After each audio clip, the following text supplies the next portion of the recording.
We'll do the introductions first and then we'll get started. But I presume actually, like, y'all know who these people are already, right? Raise your hands. You all know. Okay. All right. I personally am Petra Mayer from NPR Books, public radio nerd. I'm so excited to be here today. And I'm going to do brief introductions just in case. So I will read these little blurbs that I shamelessly cribbed from your website. Bob Salvatore's love affair with fantasy and literature in general began during his sophomore year of college when he got a copy of Tolkien's The Lord of the Rings as a Christmas gift. Good choice. He promptly changed his major from computer science to journalism. Good choice. And his first published novel, The Crystal Shard, came out from the publisher TSR in 1988 and introduced the enormously popular dark elf, I'm sorry if I screw this up, I've only read it, not said it, Drizzt Do'Urden. Did I say that right? I don't know. Okay. That's your canonical answer there. Since then, his books have sold more than 10 million copies.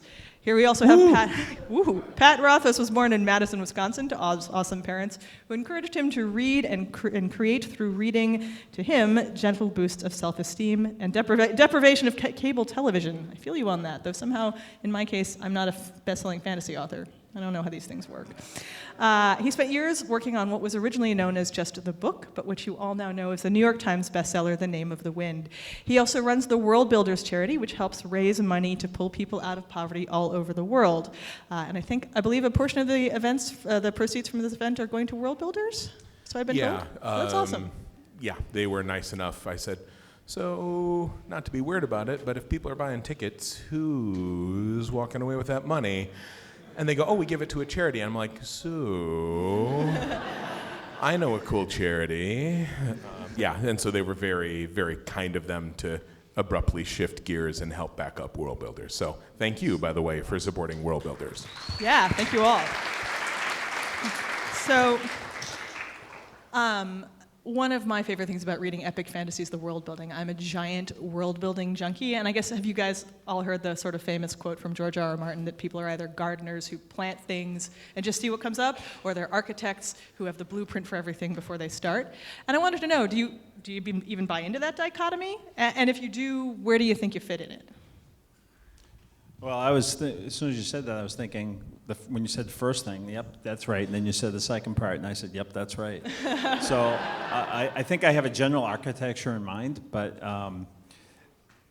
everything that I do is organic, and the world will change on chapter 8 of a book sometimes, and I just go with it and then go back and try to make sure it's consistent. Do you have an example of something that changed in chapter 8? Yeah, well, if I'm doing... When I was doing the Demon Wars books, where I built the world and the magic is all based on gemstones, I realized that wasn't going to work completely when I'm talking about the bad guys. So I created a secondary magic source for the bad guys, if you will, the demons. And that didn't happen when I was putting the world together. I mean, when I put the world together, I thought, I've got these gemstones, here's how you can get them. Then I had to think, how can you get them? Who will control them? Will they all be magical? Will some be magical? What happens to the people who get them? So it wound up being a church that knew how to get them, and all of that I started putting together. But as I'm writing the book, you see variations popping up because nothing is neat and easy and with the fine lines in real life. So it kind of widened. I don't know. I am feeling really contrary today, so I don't want to agree to anything. The whole, and I even mentioned it last night. I had a Q&A and somebody said, "Are you a gardener? Are you an architect?" I'm sorry, I inadvertently repeated them. And no, it's a very fair question, but part of me is like, I increasingly hate all binary choices, and then even to view it as sort of a spectrum. And I'm like, then that still bugs me. Like I said, I'm just feeling cussed today. And so I'm like, there's other ways other than gardening or building. Like, maybe I'm a cook. Maybe, An alchemist? No. I would feel bad saying that. That feels dangerously close to marketing. But my example, I like to think of little things and then sort of how they shape the world I also want my world to feel very real, and then a very little thing has actually really huge permutations throughout the world. And a lot of times you see it in a big way, like Raymond Feist's books, the other world, not his main world, but the place that invaded them. They were very metal poor, and that led to like cool permutations throughout whatever. But that was also like a major part of their culture and everything in their presentation and their costuming is the fact that like when they had armor, it was all like wood laminate, and their money wasn't coins because there's just no metal to go around in that world. But that's big world building, whereas for me, I want like the real little things, like how, if there is a meal plan at the university, how on earth do you track that in a pre-industrial society? Like, and it's like, and nobody gives a shit but me. And me and I like love that 5 other stuff. people. There's 4 of you out there right now that's like, but no, tell us. Or I sat down once and I was at a place and somebody goes, so really, what is the deal with Modegan currency? Because, and I'm like, oh no, there's 400 years of unknown history behind that, but you don't want to. And she's, oh yes, I do. So I like build these big things, and then like a coin from Modeg shows up in one of the books. Like that's it. The one where it did actually have productive effect was I decided everyone had an admissions interview at the university, because you got to have something. And then at the end of every term, you would have they would have another one to sort of like assess their progress and use that to set tuition. And I just assumed that. But then at one point I stopped and I went, wait. How many people are here at the university? How long do these interviews take? And I did the math. I'm like, there's 1,000 people. And I'm like, that means I'm like, well, a real short interview, 10 minutes. And I did the math, and I'm like, that would take all month. That would take, which, by the way, the month is 44 days long in my world, but,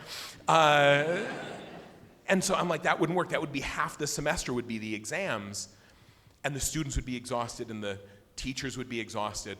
But I'm like, what if each interview was 3 minutes long? Then you could do it in a week. A span is 11 days. I was actually wondering that, so thank you. And then I'm like, but you can't have good interviews in 3 minutes, and that's the whole point. The system is broken because they've painted themselves into a corner, and they haven't it's just like anyone who's been to college has experienced the weird anachronistic things that made plenty of sense 100 years ago, and they're still doing just because they can't force themselves to stop. And so I built that into the world, and all of the fun little permutations of that, I picked a few to sort of show that boy, this place is kind of a hot mess, just like our world. And then some tension also gets created because the students know that you're going to get asked 4 questions, and if you fuck up one of them, you've really ruined your next semester. So doing that granular world building gave me the opportunity to bring tension into the world that was generated by something other than a monster or character conflict. Bob, I have the bane of all panels, the 2-part question. Okay. What makes the world real for you? How do you work details into your worlds that really make it feel like somewhere you could step into? And is that different when you're working in a shared universe like the Forgotten Realms? Well, when I wrote my first book back in 1983, and I got some horrible rejection letters, I called up Bob Cormier. Robert Cormier wrote I Am the Cheese, The Chocolate War, very important young adult author of the 20th century, and he was from my hometown, and the phone number in I Am the Cheese was actually his phone number. So I called him up. I didn't know him, but he had come talk to my class when I was in high school. So I called him up, and he kept me on the phone for a couple of hours, and the thing that I got from him more than anything else is that character is more important than story. And what he meant by that, and to go to this question, is the way I learn about my world is through the eyes of my characters. And that's why it changes so often, because I'm meeting new characters who have different perspectives on some of the same things I've already seen. And that widens my view of it. in the second part, the shared world part, no, because what I've done more than anything else in the Forgotten Realms, and about half my books are set in the realms, and the other half are in worlds I've built. I just stay out of the way.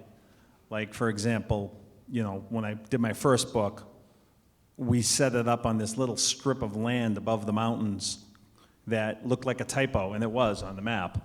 And I said, because I tried to put it here, oh, this place with this glacier, I can work with that. Can I have this? No, Doug Niles doing modules there. Well, the Moonshine Isles, Doug Niles doing books there. Okay, here, Cormier, that's for Ed Greenwood. And this over here, Troy Denning's over here. And so it got crazy. It took weeks just to set this little story I wanted to tell. And finally I said, you see that little typo at the top? Above the mountains by the sea of moving ice? Yeah. I said, is anyone there? He said, well, it's probably a typo. And I said, well, it's not anymore. That's Icewind Dale. Leave me alone. And that's where I'm setting my book. And that's what I did. So, then I did the 3 books, and they said tie everything up in the 3rd book because, we think people are probably going to get tired of the characters and we want to go on to something else. This was 1989. I'm still writing them. They said, we're getting a bunch of letters from people that want to know where the Dark Elf came from. So, can you do a prequel trilogy? Tell us where he came from. So I did a prequel before George Lucas did. I just want to be on record saying that. I'm not going to say the next thing I was about to say. Oh, come on. Say it. Oh, well, I don't know. And so they say, okay, we want you to do this where he came from. So I pull out my old modules from D&D, the Descent to the Depths of the Earth, Vault of the Drow, Queen of the Demon Web Pits, right? They're just little things, little sprinkles here and there about this Dark Elf society and culture. And the Fiend folio had just come out, and it had like 1 page on Dark Elves in it, right? So I called them up. I said, okay, I've got this stuff. What else do you have on the Dark Elves? And they said, that's it. That's all we have. And I said, well, what do you want me to do with this? And they said, you have carte blanche. Create the Dark Elves in the realms. I said, great. So then I'm thinking, how am I going to do this? I'm thinking of the perception people have of the Drow as just these evil monsters, which makes no sense, because if they were just evil monsters in this cave in the Underdark, they'd all be dead but one. That's not how things work. So you write what you know. I'm an Italian kid from the Northeast, so I pulled out my copy of Mario Puzo's The Godfather. And I looked at the structure of the 5 families. And so I wrote The Godmother. I was actually thinking about that when I was reading. That's how I did it. When I read Homeland. And and I add in a little magic, add in a few demons for fun, and shake it all together and see what comes out. Demons always sounds. But so you are putting your own mark. You are creating something in a shared universe. Oh yeah. The only time until very recently, they just wanted me to keep away from all the other products that they were doing.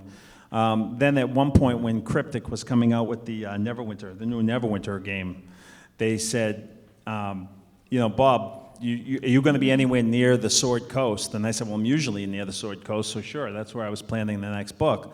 And, well, can you do us a favor? Can you destroy Neverwinter? I finally get to wipe out a city in the realms? Yeah, great. So I flattened Neverwinter, which was fun. But that's really about it. I tend to, I've always treated them, and this is what drew me and kept me there in the early days, is that the whole point of the realms was you make your own characters, you make your own stories, you make your own place to put them, and then they're yours, and stay with that. And so I was, the thing I love about the Forgotten Realms is that, 10 different authors, 15 different authors can be writing books set in different parts of the world, and it just made the world bigger because you didn't have to tie everything together with these strange coincidences or teleportation gates so it was the same characters or whatever. And it just made the world bigger and bigger and bigger and bigger. And I think that's why the world works so well. And I hid very well for many, many, many years. So conversely, what makes a world not work for you? Like for me, it's anachronistic dialogue. When I'm reading a high fantasy novel and I see a character say okay, I want to punch the book because that is a term that is so distinctly related to 19th century American slang. I'm like, what are you doing here? God, now I hate this book. People say okay in my book. I forgot about that. I got so swept up in it. I'm gonna push back against that. Contrarian. What I will say is, I get what you're saying because I will say some things feel unnatural when you're reading a book, and that's, I think, what really gets to all of us. It's not, is it unnatural? It's, does it feel natural? Because I actually was at a writing workshop. It was way back, my very first published story, and I was hanging out with the folks that I was sharing an anthology with, and we all shared some stories. This was my very first publication, so it was way, way back in the day. And somebody had told a story set in Mexico, and the offstage setup before the story started was like 15 young women had disappeared, and then like a young tourist woman from America disappeared, and now suddenly the law is involved. And so I read it and I said, I don't buy this at all, that like 15 local girls could disappear and the authorities wouldn't be involved, and then suddenly a white person is, and then it's like, I don't get this. And everybody in the room, even back then, looked at me and they're like, do you know about Mexico City? Like, how many people go missing there every year, most of them young women? And I'm like, really? And then they fill me in, and I'm like, wow, that's awful. I still didn't believe it. You also have to write to people who don't know about these things. It doesn't matter how true something is if it doesn't seem true.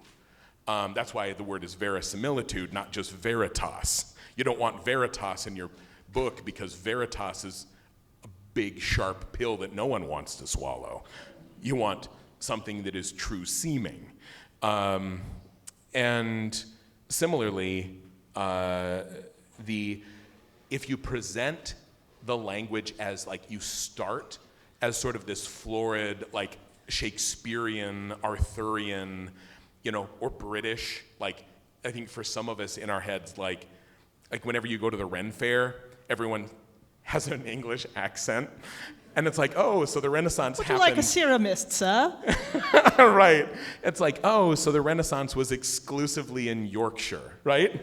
It's like, I think the Renaissance was kind of a lot of places, and nobody in the Renaissance said, oh my, how authentic we all sound. People just talk the way they normally talk, which, now to be fair, the reason I know that my people say okay isn't because I deliberately built it in, but because people have complained to me about it. They're like, God, you're I'm writing sorry, I'm one of those people. No. It's like, because for those people who have read a certain type of fantasy their whole lives, to get like people hanging out and speaking, I wanted them to sound like college kids because they were just college kids. They go to the university and they're like 18-year-old kids who are like hanging around with their friends, and I didn't want them to sound to an English speaking, like an American audience, like they were in Hogwarts, or like that they were in Oxford. I wanted them to just be like people, like regular people. And so to do that, I used just the plainest language I could. And some people, it was an absolute deal breaker for. So. I want to pick up on that because that's a great point. And if you've ever seen the show Rome, remember show Rome? I mean, it was so Polo refreshing to not have everybody talk, and so, just talking like normal people. And they got away with it, and it was brilliant. There was a wonderful show. On the other hand, a show I enjoyed quite a bit was Black Sails. And just because it was fun, but the governess using the F-bomb every other word did not make sense to me in that context, because historically, I know that's not what they were saying. In a fantasy novel, it's a little different, because it's New World. So we've got and so whenever I'm using a word and I say, well, that word looks anachronistic, and that happens. And sometimes I'll keep it and sometimes I'll throw it out. But what I think about is, why are they calling swords swords? Why is gold called gold? Oh man, if you go down that rabbit hole, you're dead. You're dead. Exactly. It's the worst. You will die. It's the worst. Exactly. Exactly. You know, the person that I know, that I met her, and we had this conversation, and I knew that I was going to have a friend for life, it was one of those things where at World Fantasy, and I said, oh, I did this, and I explained some sort of like weird, obsessive, like thing that I had done with the language in the book. And it was Mary Robinette Kowal, for those of you that, she's the you know, best. the best of us. And when she wrote her Glamour and Glass things, which she dismissively refers to as Jane Austen with magic, but what she did is she went through and made a glossary of all the words used in all the Jane Austen novels, and that was her dictionary that she would use to spell check her books. And if a word didn't exist in Jane Austen, then she looked at it deliberately and said, can I have this in this Victorian, Regency, this Regency style story I'm telling? And then she goes she's like, you know what? They didn't have waste paper baskets. Why? Because they didn't have waste. You didn't have packaging back then. And so that's something she just makes sure isn't in her world. You can't use, the word rubbery doesn't make sense because you didn't have vulcanized rubber until a certain period in history, and so people didn't experience rubber, so your knees couldn't be rubbery. I think along these same lines. Yeah, it drives you crazy, though, and it is. It's a rabbit hole you'll never climb out of once you start going down it. And for me, I pick very deliberately, like the term Spartan, I did use once in the book, and I've regretted it ever since, because like, there's no Sparta, And that one was obvious, but also I at one point I put in the name Annabelle, and then I immediately removed it. Why? That sounds French, and there's no France in my world. What was the other one? Comrade. The word comrade to the American ear sounds Russian, and there's no Russia in the world. So like I pull a lot, thank God English has all these words, so I'm always removing something that feels a little anachronistic and putting something else in. It's really given me an appreciation for the translator's art, because even taking it over into the UK, in the UK they're like, hey, all your characters are wearing pants and that's super funny to us, because over there pants means underwear. So it seems on the surface like your character comes in is like, oh, and he had on a pair of black pants, and you're like, tee. No, that's a great point, and for me, especially like if I want the character swearing in the dark, like in the Dark Elf books, I don't want to put the F-bomb in the Dark Elf books because I know 10-year-olds are going to read it. So you go and you find an old word that means the same thing. And I put it in my book, and of course when the editor looks at it, he sees the big red line under it because it's not a word. What's this? You want me to really tell you what that means? What'd you pick? What was it? Swive. Oh, yeah. Yep. Swive is great. Yeah, Swive is great, and you can do all kinds of fun things with it, like you can with fuck. You really can. You can add letters at the end and make it adverb, adjective, whatever you want, and it's an all-purpose curse. The thing about world, back to the question when you said what throws you out of a world. When you're writing a fantasy book, not just fantasy, but a lot of books, but particularly in fantasy, this is what you're doing. You're asking the readers to suspend disbelief.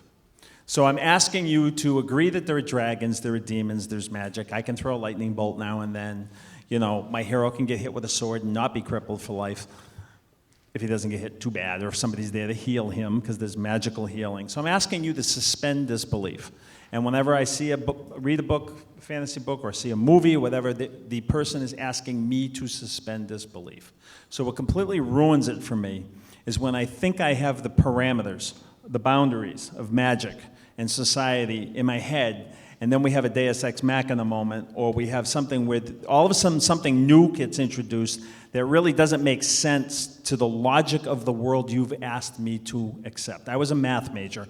I'm a very logical person. I'm a science-based, logical person. Show me, I'm skeptical about everything.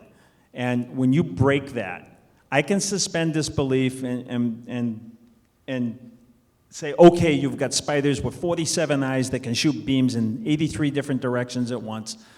And I'll believe you if it makes sense and you keep it that way.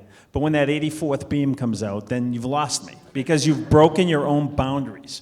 And as soon as I see that in a book, I'm done. It takes me right out of the world and you know. No, absolutely. I'm regretting that I used okay as an example. But now. please, Now please, you're please, gonna no. I will say, I'll give you one other one. I was reading a book set in the 20s where somebody, and it was at a university, and they were in the cafeteria, and one character says to the other, let's grab a drink. And I was like, what? Nobody says grab a drink in 1922? No. Anyways. What are you going to use instead of okay? That would be acceptable. You don't know, I'm going to like backtrack myself now because I do understand that like using dialect to indicate like what it's like on the fly translation from English to from fantasy whatever language these people are actually speaking to the English analog. So I retract my objection to okay. The other thing for me, because I really like what people consider taboo is really important to the world. It does a lot of culture building. And when you have a taboo concept, that is typically what people use as an invective, you know?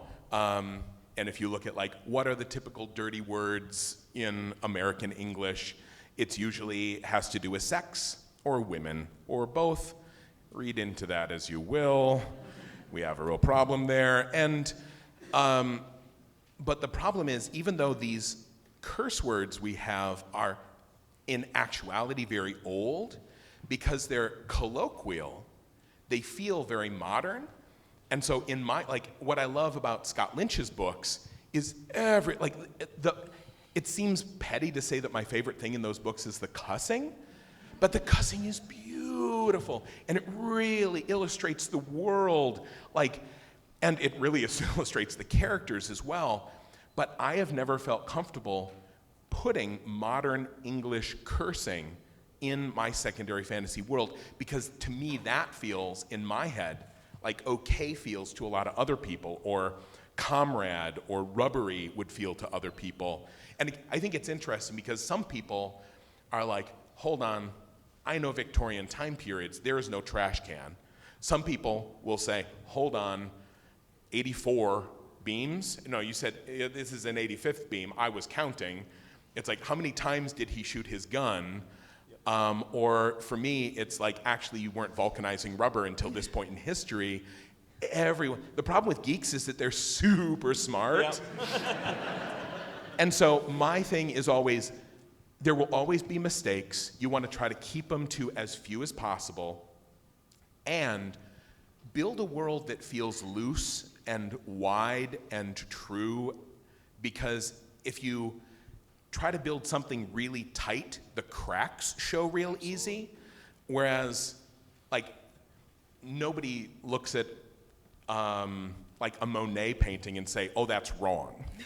You know, it's because it's all blurry and you read into it. Does that make sense at all? Absolutely. Okay. Very much so. Somebody's like, nope. Appreciate You'll your get honesty. a chance to argue in a minute. I do the same thing with characters, though. You know, like when I was saying how, the characters show me a new part of the world, and I'll incorporate a new view of the world, and it makes the world bigger. I do the same thing with characters. I'll be writing a book. I've done like 30 books with the Dark Elf, right? So I'll be writing a book, and the character's not acting right. There's something wrong. And instead of fixing it so that the character is in character, I try to figure out what the hell's bothering this guy. Right. And that leads me on this wonderful side street with this character. And when I wrote the cleric books, the 5 cleric books, it took me 3 books to realize that what was really bothering the main character in the cleric books is that he was getting all this power, this magical power from his god, and he was agnostic. And it didn't make sense to him. Why is this god giving me power? I don't even believe in him. That was the Cleric Quintet. Yes. I've forgotten that series until right now. Catterley. Wow. Yeah. Catterley was agnostic. I forgot that was you. He thought it was just another permutation of arcane magic. That was me, yes. I've done a lot. It'd be a lot easier for the rest of us if you wrote fewer books. I'm just saying. Tell me about it, because I had to read a lot of them to prepare for this interview, and when I looked at the bibliography and there were 34 books, I was like, How many? I think 34 Dark Elf books. Right. I think I'm in the 60s at this point. I'm doing my best to keep your job easy. I'll be retiring soon. It's all yours. So how are we, nice people in the back, how are we on time? Is it time to throw to the audience maybe? Let you guys have some, yeah, all right. So I'm sure there's plenty of questions out there. We have a nice person with a mic. Somebody want to raise their hand and ask a question? Okay, over here, and then you were next.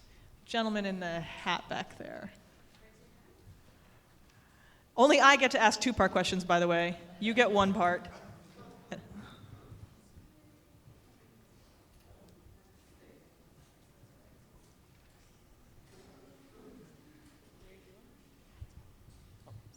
So my question is, when you're writing, do you ever think, how would my setting fit in a fantasy tabletop campaign? Either of you. Yeah. I did a book called Child of a Mad God earlier this year, and it's set in my Demon Wars world, and it's a different part of the world.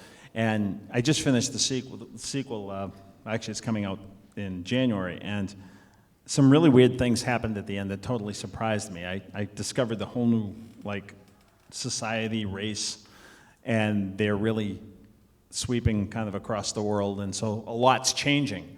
And so, building on what I said earlier about liking black sails, I'm now running, I also did a Kickstarter for a Demon Wars game, an RPG that my son, who works for Riot Games, and my other son and I designed. And my group's been playing it for 5 years. So I'm actually just started a campaign last week where I'm taking the things I love, right? I've got these islands where the people got pushed out to, and the only reason they're being allowed to survive is because they want the sugar. Because this new race kind of likes their rum and likes the sugar. So they're letting them survive as long as they're supplying the sugar, but it's really black sails. And I've got an island full of Vikings. And so what I did, because I don't have time to come up with 100 characters for a campaign when I'm populating a city, is I went to Outlander, Vikings, black sails, and I printed out pictures of all the people. And those are my NPCs from all those different, and I incorporated it into my Demon Wars world with the magic gemstones.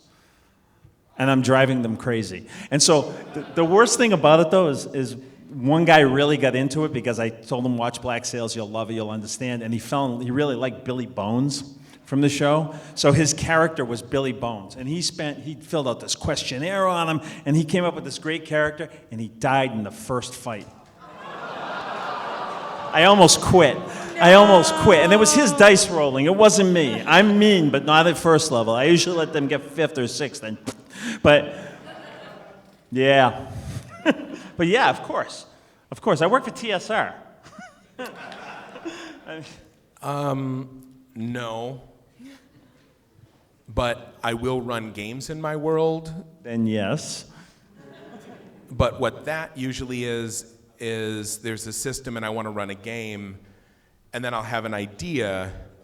The Cathay actually started as a villain, or as a creature that I had created in this world. I don't tend to run in D&D systems, not when I'm doing homebrew stuff anymore.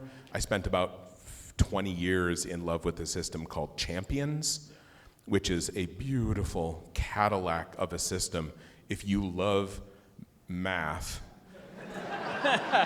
if you love math and want to sit for 4 hours and make a character, then Champions is the system for you. And that used to be me.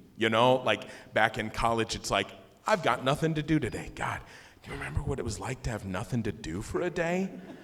Nope. I don't. No. But it's like I would just play in that world, and so in Champions, I have 4 different ways that just sympathy can work. 4 different mechanisms depending on the skill level or the interest of the player. It's like if you want to get really granular, here are all the real rules for sympathetic magic. And it's like, if you just want to come in and do magic and not worry about it, here's this one. I've got an 18-page document with all the rules, how naming would work in Champions. Every, of the 9 different magic systems, I think I've detailed 7 of them, at least in 3 different iterations. But again, that's nothing I did to produce, not even really for somebody to play. That was just sort of like me fiddling, the same way that I'd make useless maps or invent currency systems in my head. But I mean, the way I look at it is if I've created this world that I love in Demon Wars, and I want to run a campaign, I know this world as well as anything. So if it's either going to be that or the realms, because I'm not going to go create a third. I don't have time. Yeah. I write a lot of books. Yeah. But to the second part of your question, which you didn't ask, is only once have I played a character in a game on purpose. And it wasn't Drizzt. It was a highway halfling named Oliver de Burrows. And Oliver de Burrows is a cross between Inigo Montoya from The Princess Bride and the little French guy on the wall in Monty Python and the Holy Grail. And I wanted to make sure I could make him annoying enough. And after about 3 sessions, he got squashed by an ogre, just obliterated, dead, and everybody stood up and cheered, and he went right in the book. And that's the only time I've ever done that. I just want to know how you did the accent, because like there's Inigo Montoya, and then there's the French guy who taunts you. Anyhow, you have been waiting patiently to ask a second question, yes?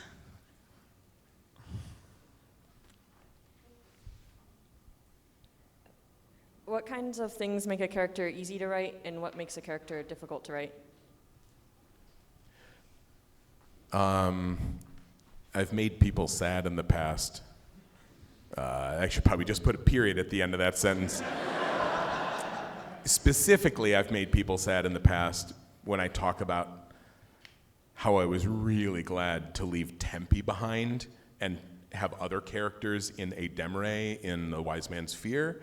Because everyone's like, oh, but I love Tempe. I'm like, great. He's not a native speaker. Do you know how hard it is to write good, compelling dialogue where people are sharing information about their culture and having like growth together and a narrative arc when one of them doesn't speak the language hardly at all and you're trying to be true to that? It was a nightmare. And then finally, like, he goes over there and meets somebody who is like supremely fluent in his language, and so she is just like gregarious and charming and articulate, and it's wonderful, and everyone's like, but Tempe, and I'm like, oh, fuck Tempe. He can fuck Tempe. It's like, oh no, he needs to go visit his aunt. He's not here anymore. Oh, he fell in a well. He got you interested in this culture, and now he's going to just leave. Because it was so laborious to do that carefully and well. That's like one little example of something. It's a complete logistical issue. Other times it's an issue of wanting to get a perspective right. And like if it's a complex perspective or if it's not one to which I am like natively attuned, then that's just sort of difficult and dangerous in a different way, and it requires a different sort of labor for me. I'm sorry. Was it what makes it easy and what makes it difficult? Yeah. All the other ones are easy. Yeah, typically when I start, I know very little about the character, especially the side characters. Like Drizzt was supposed to be a sidekick for Wolfgar. I had to change characters. I had to come up with off the top of my head. I was on the phone at work. My editor yelling at me. She's heading for a meeting. And I need a sidekick for Wolfgar. And off the top of my head, I said a dark elf. I don't know where that came from. I'd never played in the game or anything. And there's a long pause, a drow. And I said, yeah, a drow ranger. Now it's coming to me, drow ranger. She's like, oh, drow ranger? I'm like, yeah, drow ranger, that'll be cool. No one's done that before. And she says, there's probably a reason why no one's done that before. And I said, no, drow ranger, that'll be, and now it's starting to click, And it's supposed to be a sidekick. And finally, she just agrees because she's late for the meeting and she has to go in there and present this character. And she says, what's his name? Off the top of my head, I said, Drizzt the Warden of Demeryn Shezbanon, the 9th House of Menzoberranzan. And she said, what? And I said, I have no idea. And she said, what's a Menzoberranzan? I said, probably a city. Okay. I had no idea. And that's how I do. A lot of times the characters, they just show up and I don't know who. And the fun for me writing is to find out who they are. At the end of the first book, I really kind of liked doing it. I was working as a financial analyst at the time, and I really liked doing a book, and I wanted them to give me another book. So at the end of the first book, The Crystal Shard, Bruno tricks Drizzt into taking him back to find the Dwarven homeland. And the second hook, Regis walks into town, and he sees this guy with a jeweled dagger, and the blood drains from his face, and he goes running out of the town all afraid. And that's all I described about this assassin that had come after the halfling. And that's how Artemis Contrary was born, and he was supposed to die in the second book. I didn't think he'd be around. But then as I get to know the characters, if they interest me, I want to keep knowing who they are. They become very easy to write. But sometimes that doesn't happen. Sometimes the characters don't interest you. And so then that's when it's hard. That's when it's not fun, because I'm just not feeling that. Now I'm at the stage where we've gone to 10 dinner parties together. We've gone out partying all night. We went to a Red Sox game or whatever, and I just don't like them. Yankees fan, whatever, sorry. And that's what makes it hard. And, you talk about the language. Well, try to write a Wookiee, right? How do you even have dialogue? So you don't. You just drop a moon on them, and that's the end of that.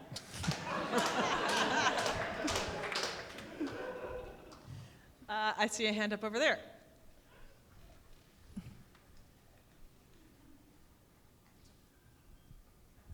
Okay, this is a question for Pat. I was really impressed with the way you incorporated poems or music in your book, and I was just wondering if you have an inspiration behind it, a soundtrack which runs through your mind while you write it. Like if I have a tune in my head when I write music, by and large, no. When I write, back in the dark days when I wrote poetry, we don't talk about that a lot. I tend to write a very particular type of poetry, which is very language focused, and I don't know how to describe it. I've been out of the game so long I can't remember my terminology. But there's some poets and some types of poetry where the language is so in the front that you almost can't understand what's being said. Like Gerard Manley Hopkins wrote a poem. It says, "I caught this morning's minion, kingdom of the daylight's dauphin, dappled dawn-drawn falcon." And I'm like, what the fuck did you even just say? But that was beautiful. That was beautiful. And so there's a lot that can be done with words that sounds like music. And I don't write music. Well, I write words. And so I bring those tricks into the lyric writing so that when you read the lyrics, I fool you into thinking that it feels like music. But also sometimes I do have a little bit of a tune. Thank you. Let's go over to this side of the room. You've got your hand up over there. Sorry. I'm sorry I'm making the poor nice Mike lady run around. I just want to make sure everyone gets a chance.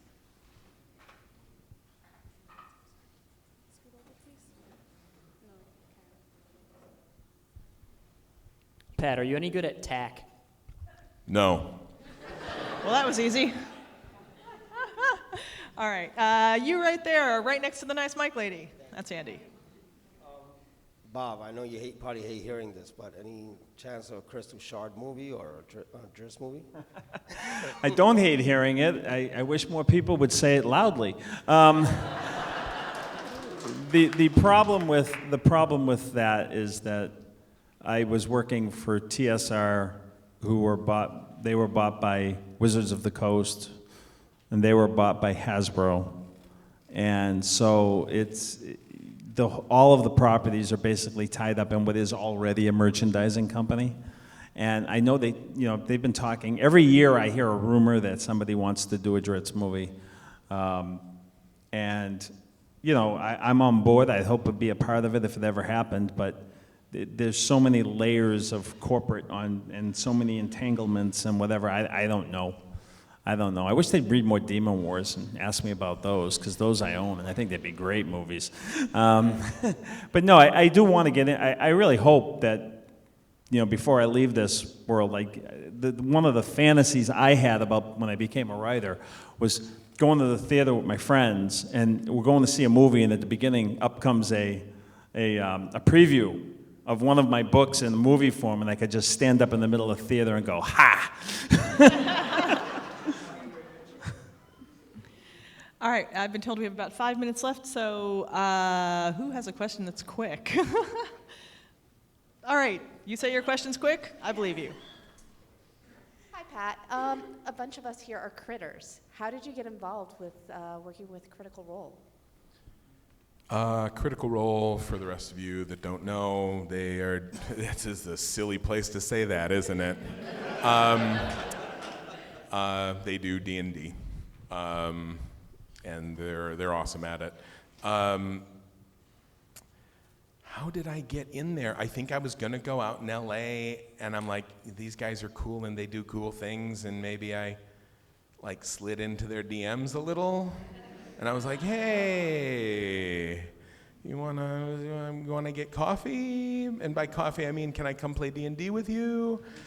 I didn't mean to make that sound creepy, but it might have been creepy, honestly, now that I'm thinking about it.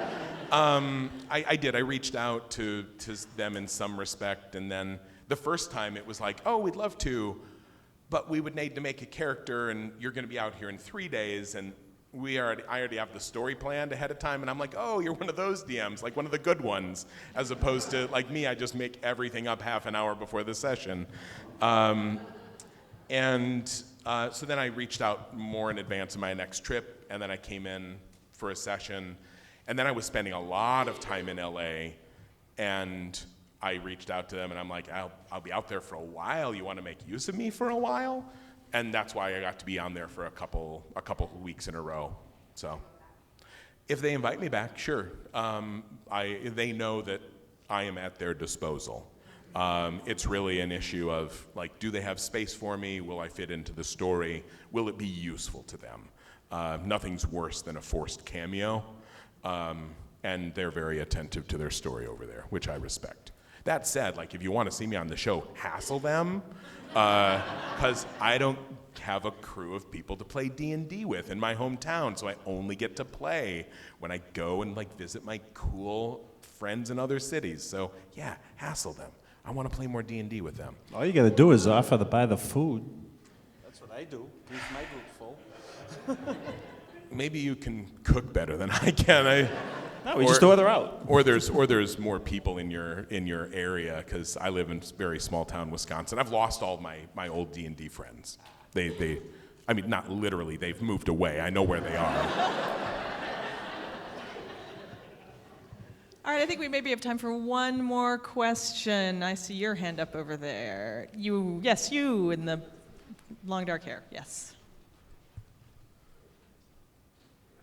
Hi, so you wrote the lore for one of my favorite video games, Kingdoms of Amalur, and I was just wondering what challenges or difficulties or differences you had from going from writing books to writing that, if there were any. I absolutely adored my time writing on that world. That was with 38 Studios. I was sitting home one day and I got a phone call from Kurt Schilling, the pitcher with the bloody sock, that guy that you all hate in New York. But I'm from Massachusetts, so it was kind of a weird thing. And he says, oh man, I can't believe I'm talking to you. You're my favorite author. I'm getting ready to retire. I'm going to start a video game company. Will you help me build a world? And so I put my D&D group together, including my sons. And we came up with the skeleton for the world. And then I spent 4 years there working on this world. I would go in 2-3 days a week, and I just adored it.